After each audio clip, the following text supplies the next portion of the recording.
dispense with the negatives. For the first time in 4 years, there is no horse here with a chance to win the Triple Crown. In addition, for the first time in 30 years, neither the Derby or Preakness winner will be in today's Belmont Stakes. Well, there's the favorite, Aptitude. After finishing second in the Derby, he was rested, passing up the Preakness. He and 3 other horses, Curul, Commendable, and Wheelaway, are trying to do something never achieved, to run in the Derby, and then with no race in between, to win the Belmont. Here's my favorite partner on these telecasts and elsewhere, Al Michaels. Okay, guys, let's take a look right now at the field one by one. And Hank, let's begin with Postpone. You should be more of a local favorite than this one, the Peter Pan, but you can still get 12-1 on him right now. He did win the Peter Pan here, but in that race, he was running at 13 pounds lighter. In fact, he was 10 pounds lighter than Unshaded in that race. And the question is, will he bounce? Dave, here is Commendable, 17th in the Kentucky Derby, but what connections? Wayne Lukas, Pat Day, and Bob and Beverly Lewis. And Al, Commendable had a real traffic jam when he ran in the Lexington Stakes in April. Then 2 weeks later, he ran a wide but miserable 17th in the Kentucky Derby. He really has to step up today, even though he's had 5 weeks rest. Jim Toffel, the owner, decides I'm going to spend $100,000 to try to win $600,000 as he supplements Unshaded into the race. Al, you know, for 40 years before 1957, geldings were not allowed to run in the Belmont Stakes. Now the owners have put that big money up. What a vote of confidence with no breeding value in stake. But remember in the Peter Pan, this horse carried 10 pounds more than Postponed. Level weights today.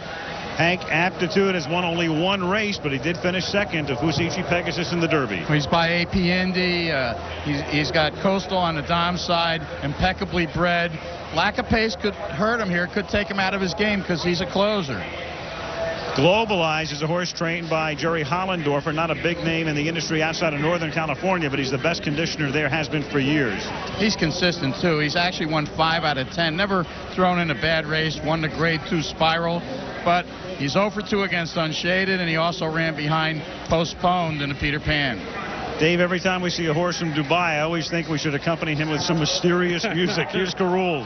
Well, this horse traveled 12 time zones from Dubai. He got to the Louisville airport on Wednesday before the Derby, and then 3 days later he ran a very creditable 7th in the run for the Roses. He's been working well. He appears to like Belmont Park. He could be any kind of horse. Dave, we heard Todd Pletcher and Charles talk about impeachment. What do you think of this horse? An iron horse of the 2000 class. You saw those late eye-appealing runs, but it looks like he needs more early speed up front, Al, and I don't think he's going to get it today. Henry, Wheelaway. I think he's got a decent chance. He's 5-1 right now, 5th in the Derby. Well, as we saw in the Derby, he had the lead at the top of the lane. And you talked about Migliori being too aggressive. Was it that, or did he just come up short? Then there's Dakota Hills. He won the Lone Star Derby, and the people who run that track in Texas said, if you win a Triple Crown race, we'll throw in $1 million, so he has a bonus at stake today. If he knows that, he's got the incentive factor, but he hasn't run beyond a mile and 16th, and his jockey, Abar Coe, is running his first Triple Crown race. We understand that Commendable has lost a shoe. He's being reshot, and we might see a small delay. We'll keep you abreast of that. And one other horse, Henry, that we'll take a look at is Hugh Hefner, who we saw in the Preakness. He's a California-bred horse in the Preakness. He turned in a fairly decent performance. Speed horse. What do you think of him? Well, that's the question. How far will his speed carry him? That's his advantage. He's going to have the lead. Could be a disadvantage, too, if he goes too quick, and he doesn't seem that he has the stamina. In other words, Hugh Hefner might be short. It could be. He was short in the Preakness. Well, that would be a pretty good headline. There is Commendable, and there is Wayne Lukas, of course. Pat Day is the jockey, and each of those guys numerous times has been to the winner's circle at Triple Crown races. Charles Canty is in the neighborhood. I think perhaps looking. I just had a quick word with Wayne Lukas, Charles, and what happened was, I just spoke with Wayne Lukas, and what happened was on this artificial rubber padding they have in the stalls, the horse went to twist, and when he did, he just twisted his shoe. It's nothing serious, and it certainly didn't hurt the horse, but they've got to take the shoe off, straighten it, reattach it, and there's a slight delay, and he'll be fine. That's the story from here. All right, so Wayne Lukas waiting for his horse to be reshot. Well, Hank, you did a masterful job in the Kentucky Derby, telling us how you thought that race would be won. You did a masterful job again in the Preakness, how that race would be won. This is a 1.5 mile, 1 turn, wide. looping track. How do you see this race being run? You know, Al, not only is this a great bettor's race, but it's a real rider's race because tactical speed is going to be so important in position. Hugh Hefner, as we said, will probably lose the lead early. We'll pick it up on the backstretch where Globalize and Commendable will probably be on the lead. And then Jerry Bailey on Carrool and Richard Migliore on Wheel Away are going to be tucked in about 2 lengths behind looking for that position. Aptitude will move earlier than in the Derby with the slower pace along with Postpone. And then we go to past the far turn where Wheel Away has the lead briefly until the top of the lane when Carrool takes over. Aptitude follows, but he can't catch him. Unshaded goes by Wheel Away. Impeachment is coming on, but he's making a wide move too late. And at the finish, it's Carrool right where he wanted to be. Aptitude second, Unshaded third, Impeachment fourth. Remember, this is a superfecta opportunity, although I would suggest, Al, that you box the top 3 in an exacta. Henry's won more superfectas than anybody on this planet. Dave, what do you think? I like Carrool on the exacta, but I'm going to use Wheel Away on top. I think it might be just John Kimball's time. How about you, Al? You know, I really want to bet Carrool. Hank's choice as well. I came to the track that he's 15-1. I thought maybe I'd get 10. Right now he is 6-1. So a lot of people think Carrool has a good chance to win the race. Charlesy and Leslie, what do you folks think? Right now, I'll take central air conditioning, but you know I'm not a bettor, so I'm just looking for the best horse to win the race, and I think that's going to be Aptitude. But if you want some value, back him up with Globalized. Big run at a big price. Leslie? Well, Chelsea, I think that Unshaded is sort of the Jalen Rose of this group, late developing, occasionally brilliant. He does have a race over the track, and his owner thought enough of him to supplement him for $100,000. I think at the end of the day, Unshaded will be paraded. Jim, who do you like? Well, I do think that failing air conditioning, Unshaded is the perfect hunch horse pick today. I'm going to pick him to win, but mostly I think because my wife likes him. Soon we should have the call of riders up. The longest shot on the field starts from the inside, appearing now. Postponed at 12, Commendable 17, Unshaded 5-1. There's Aptitude 9-5, very close to what he was on the morning line at 8-5. Globalized now up to 10-1. Carrool is 7-1. Impeachment is 6-1, despite those 2 third-place finishes in the Derby and the Preakness. Wheel Away at 5-1. Hugh Hefner at 38. And Dakota Hills at 46-1. This field of 11 ready to enter the starting gate, located right next to the finish line. They'll go once around this 1.5 mile oval. 224 Secretariat, the 31-length triumph in 1973. The Belmont Track and Stakes mark. Bob and Beverly Lewis watching their horse Commendable getting loaded into the starting gate. And for the call of the 132nd Belmont Stakes, up we go to Dave Johnson. Dave. Thanks, Al. And there is Shane Sellers. We just talked to aboard Unshaded. The favorite, Aptitude, moves into line 9-5. The choice here, Globalize. Bobby Frankel, who trains the favorite, Aptitude. Looks calm. These are all 3-year-olds. They all carry 126 pounds. Once around the racetrack, they call this racetrack Big Sandy. It's hot here today. Impeachment is in. A roar from the big crowd is just 2 more left to load. And they are 2 long shots. Hugh Hefner is in, and the horse on the outside, Dakota Hills. All set. The starter is Bobby Duncan. Rick, waiting on you, Rick. Get tied on. And they're off in the Belmont. Globalize hopped at the start and appearing now spots the field about a length as expected. There goes Hugh Hefner rushing up, grabbing the lead, taking the inside rail with Commendable into second position. And Wheel Away is up close in third, and Richard Migliore moves to the inside to save a little ground at that first turn. And as they swing around the turn, it's Hugh Hefner in front by a length and a quarter. And Commendable is in second position by about 3 lengths. Wheel Away is third. Postponed on the inside is fourth. On the outside, Dakota Hills is fifth. Carrool between horses sixth. Appearing now is seventh. There goes Globalize moving up on the outside 8th. Unshaded is 9th. Gap of 2. Impeachment is 10th. And the favorite, Aptitude, is 11th and last as they move on to the backstretch. The first quarter in 24 seconds. relatively slow. This track has been really fast this afternoon. Hugh Hefner has the lead and has company as Commendable inches up alongside. 2.5 back. Wheel Away in the orange colors is right there, and Migliore has a handful of horse. He's third and only 2.5 from the front. Dakota Hills is dropping back a bit. Globalize is gaining on the outside. Garul steadies a bit on the rail and is 7th at this point, followed by Postponed. Appearing now, Impeachment. Aptitude has 1 horse beat, and that 1 horse is Unshaded. 3/4 in a very slow 1:14.1 as the field moves to the far turn.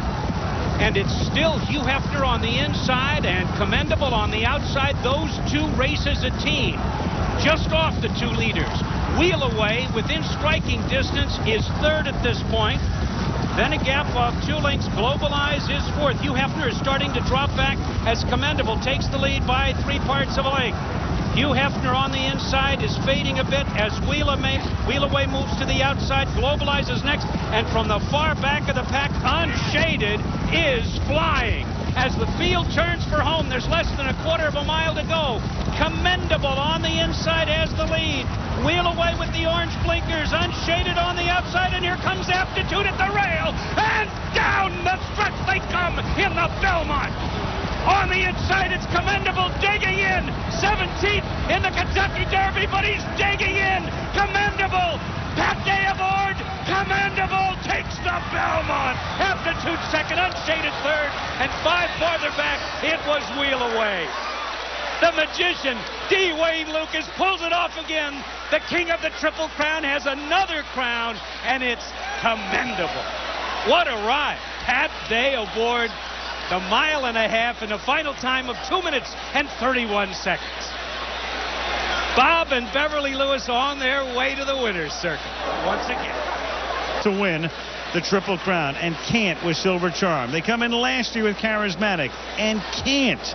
They come in here with a horse that finishes 17th in the Kentucky Derby, has 1 lifetime win. That was in his first ever race last August at Del Mar. Hasn't won since. Goes off today at odds of 18-1, and in 2:31 with Pat Day aboard, wins the Belmont Stakes. And for Pat Day, he has now won this race with Tabasco Cat, with Easy Goer, and with Commendable. Pat, you can hear me, I assume. Congratulations. Tell me about the trip. We had a wonderful trip. I talked with Mr. Lukas in the paddock. He said just try to have an energy-saving ride. We anticipated that Hugh Hefner would show speed off the outside. He said if you can get to the outside of him, sit and wait as long as you can. Exactly what I done. Congratulations, Mr. Lukas. I cannot hear great, Pat, so great job. I assume. Okay. All right, let's go to Leslie Visser.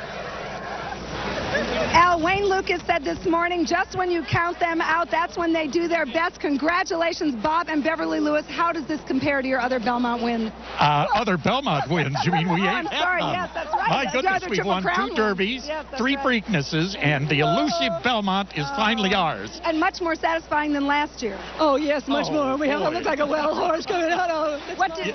What did you know about this horse going off at 18-1 that no one else knew? Well, he's had a 5-week rest. We know, and I was absolutely convinced that showing that he had in the Kentucky Derby was not his race. And something just didn't click that day. And so he's primed, and Wayne is just that unbelievable trainer in that at that point in time when you possibly least suspected, wow, he nails it. That's true, and I'll see you in the winner's circle. Great. Congratulations. Thank you, back to you, Al. Thank you. Thank you, Leslie. Well, there is Unshaded, who had made a big and powerful move as the horses turned from home, but obviously getting unsaddled out on the track and in some distress. We hope only minor at this point. We will obviously get an update. Here is Aptitude, who goes off as the favorite at 8-5. But makes a move at the end, comes in on the rail, but could not get by Commendable as Wayne Lukas wins his 4th Belmont. And there are the prices: $39.60, $12.80, and $6.30. You think they'd pay for some better bulbs for the Belmont Stakes. $3.80 and $2.80 for Aptitude finishing second, and Unshaded winds up third, but right now he is being looked at very carefully and tended to on the track. There's the superfecta at the bottom, $9,315, highlighted of course by Commendable, who wins this race, going off at odds of 18 to 1. So for Bob and Beverly Lewis, they had Silver Charm, but the third time is really the charm after what happens with Silver Charm and Charismatic. And now let's go back, and Hank, let's take a look at the key point in the race here. Well, I think the key point is the tracking trip that the Commendable had. You see, as he goes by Hugh Hefner, who had the lead for a good 3/4 of a mile, but he takes over at this point and just goes on. And he was in a perfect spot. You know, only 5 of 27 Belmont winners have been closers. This horse, we talked about tactical trip. He got the perfect tactical trip. He was probably helped a little bit by the fact that Globalize had problems getting out of the gate. And so he takes over, gets the ground saving trip. You notice that he stays to the inside. That's where he wants to be. Saved all the ground. And you can see at this point, Aptitude comes up the middle. And Aptitude comes up the middle, up the inside rather. But he just can't get there. He just didn't have the position. He came from dead last, but came up just like in his Derby race behind the winner. Hank, very few guys, and we watched Pat Day for years, very few guys have a better clock in their head than Pat Day. Knew what the fractions were, knew exactly how much horse he had. Perfect ride. Let's go to Charlesy with Alex Solis. Alex Solis, Aptitude came from so very far back. There was not a lot of pace up there. Did that hurt you a lot? It sure did. My horse, the first part, he was sliding a little bit. He didn't feel very comfortable. Going into the first turn was a little loose for him. And finally, we got to the backside. He leveled off and got himself in the race. And the other horse just, get away from us and down around the quarter pole. And he just beat us to there. That's all. Sorry. Good effort for second, but Alex Solis, you've had a tough time in the Triple Crown. A lot of on-the-board finishes, but we'll get you up there on the winner's stand. Just keep trying, and a lot of faith in God and myself, and we get it done sooner or later. You'll be there. Okay. Alex, thanks a lot, and we'll go back upstairs. Thank you, Charlesy. Pat Day and Commendable with the blanket of carnations. It's roses in Louisville. It's black-eyed Susans in Baltimore, and horse is getting a little fractious because there's a lot of action down there in the winner's circle. The gyro cam presented by Hewlett-Packard, helping provide that shot for you as the horses went down the backstretch, and you can see right there that Commendable just stalked the pace setter Hugh Hefner. Pat Day had him well in hand, picked the right time to move him in front of the leader. Hugh Hefner began to fade, and then it was all the way to the wire. In the meantime, there is Unshaded. The initial report is that he is overheated, so they are taking care of him right now, cooling him off. As we look at Lukas, we'll get a report on Unshaded. We'll have all the festivities from the winner's circle. Big Wayne, he's been smiling all week. On stakes now, Commendable winning it.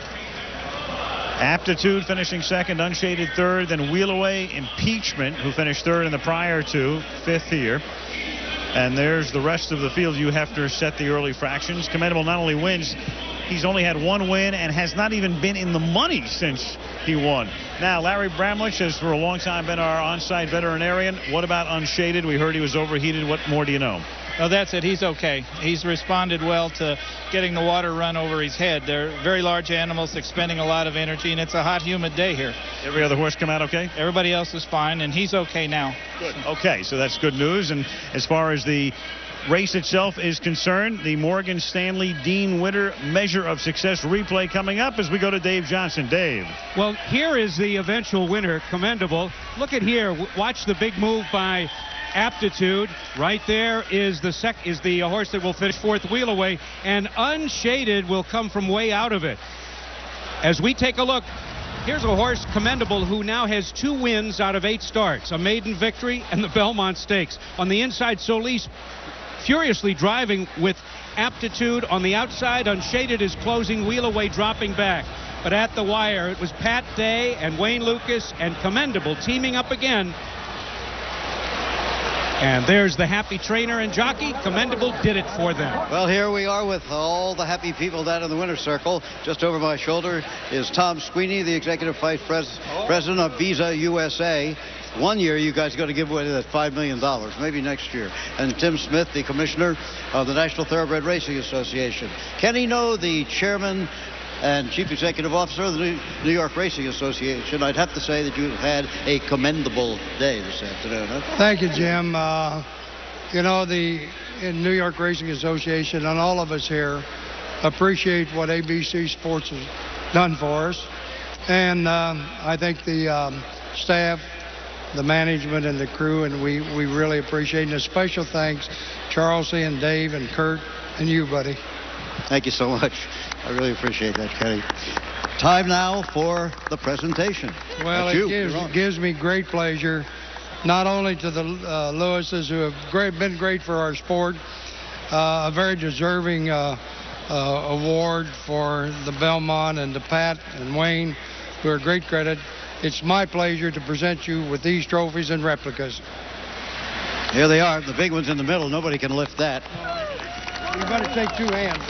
Bob and Beverly Lewis. You know, I said a little bit earlier on the show that you never know what's going to happen on a racetrack. Last year you came here for victory and a Triple Crown, and you found only tragedy. This year you came with a long shot, a horse that had only won a maiden race, and you've won the Belmont. Congratulations. Thank you. We're going to miss you, Jim. Well, thank you very much. Thank you, Jim. Having had the pleasure over these recent years to have been in your company on many occasions, we're extremely grateful and wish you Godspeed in all your future undertakings. And we're so pleased to finally have our elusive Belmont Cup. You know, a couple derbies and 3 Preaknesses, but boy, this one just kept escaping us. But we've got it now, so sure we're thrilled. Congratulations again. We offer our congratulations to Wayne for an incredible job training Commendable, and Pat, what a magnificent ride you gave that horse. No question about it. Yeah, Wayne Lukas has won his 13th Triple Crown race. Over to you, Charlesy. Well, when we look at the 39.60 on the tote board, you realize that hindsight is 20/20, but the Belmont is an enigmatic race, Wayne, and when you look for the conditions for this race, you got to go to a master who's done it all, and you had this horse right in the right spot. Well, I think you have to look at what you're up against, and not only the configuration of the race and the distance, but I think you have to realize the field that you're faced with and then play the cards that were dealt. We felt that we had a horse that would fit this race very well today, and of course we were the only ones that believed that, but Pat and I felt that we could maybe take advantage of certain things, and I think we were able to. As we look at Pat crossing the finish line here, Pat, you had the pace judged perfectly, you sat still and you knew exactly where you were, and you had a lot of confidence all the way. Well, you know, Mr. Lukas and I talked it over in the paddock. We thought Hugh Hefner would show the pace of the speed. We just wanted to follow him around there, have a energy-saving ride, and kick when it counted, and he was there for me. My congratulations, Mr. and Mrs. Lewis. Certainly my congratulations to Wayne. Great job. We're going to miss ABC. Belmont Stakes. Now, the owners have put that big money up. What a vote of confidence with no breeding value in stake. But remember in the Peter Pan, this horse carried 10 pounds more than postponed. Level weights today. Hank Aptitude has won only 1 race, but he did finish second to Fusaichi Pegasus in the Derby. He's by AP Indy. He's got Coastal on the dime side, impeccably bred. Lack of pace could hurt him here, could take him out of his game because he's a closer. Globalize is a horse trained by Jerry Hollendorfer, not a big name in the industry outside of Northern California, but he's the best conditioner there, has been for years. He's consistent, too. He's actually won 5 out of 10. Never thrown in a bad race, won the grade 2 spiral, but he's 0 for 2 against Unshaded, and he also at the top of the lane. And you talked about Migliori being too aggressive. Was it that, or did he just come up short? Then there's Dakota Hills. He won the Lone Star Derby, and the people who run that track in Texas said, if you win a Triple Crown race, we'll throw in $1 million, so he has a bonus at stake today. If he knows that, he's got the incentive factor, but he hasn't run beyond a mile and 16th, and his jockey, Abe Arco, is running his first Triple Crown race. We understand that Commendable has lost a shoe. He's being reshod, and we might see a small delay. We'll keep you abreast of that. And one other horse, Henry, that we'll take a look at is Hugh Hefner, who we saw in the Preakness. He's a California-bred horse in the Preakness. He turned in a fairly decent performance. Speed horse. Dispense with the negatives. For the first time in 4 years, there is no horse here with a chance to win the Triple Crown.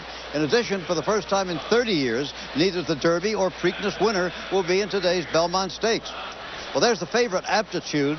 After finishing second in the Derby, he was rested, passing up the Preakness. He and 3 other horses, Curul, Commendable, and Wheelaway, are trying to do something never achieved, to run in the Derby, and then with no race in between, to win the Belmont.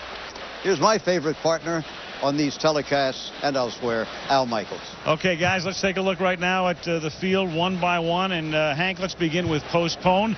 You should be more of a local favorite than this one, the Peter Pan, but you can still get 12 to 1. Also ran behind Postponed in the Peter Pan.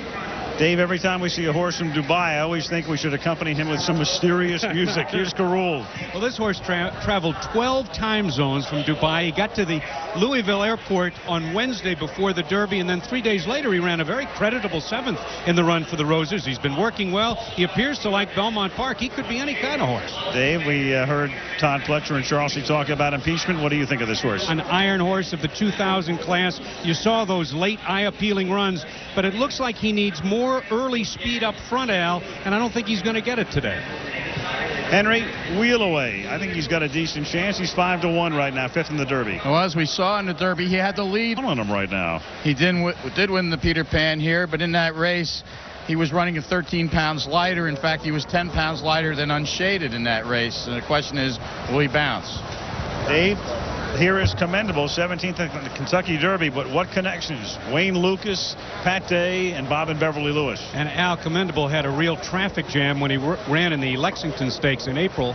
Then 2 weeks later, he ran a wide but miserable 17th in the Kentucky Derby.